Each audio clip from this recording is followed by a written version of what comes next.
তুমি আল্লাহর ভয়ে জেনা বাদ দিলা, আল্লাহর কাছেই চাইলা, ধৈর্য আল্লাহর জন্যই ধরলা, আশা আল্লাহর কাছেই করো, তিনি কি তোমাকে ফেরাবে?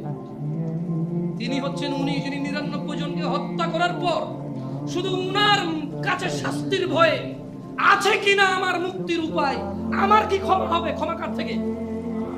তাহলে ওই যে বনি ইসরায়েলের ঘটনা, ও 99টা মানুষকে মারার পর কার কাছে ক্ষমার জন্য, ক্ষমা হবে কিনা ব্যাকুল হয়ে গেছে, কার কাছের জন্য? আল্লাহ থেকে। যাদেরকে মেরে ফেলছে তাদের কাছের জন্য ও তো টেনশন করতেছে যে আমাকে কি মাফ করবে কেউ, আল্লাহ কি আছে যে আমাকে মাফ করবে, বা আমার কি ক্ষমা হবে? 99টা মারার পর কি ক্ষমা পাবো আমি? আল্লাহ কি ওর জন্য জমিনকে কাছে করে দেয় নাই? এই মাটি তুমি এক চুল নাড়তে পারবা? এই জমিন তুমি এক চুল নাড়তে পারবা?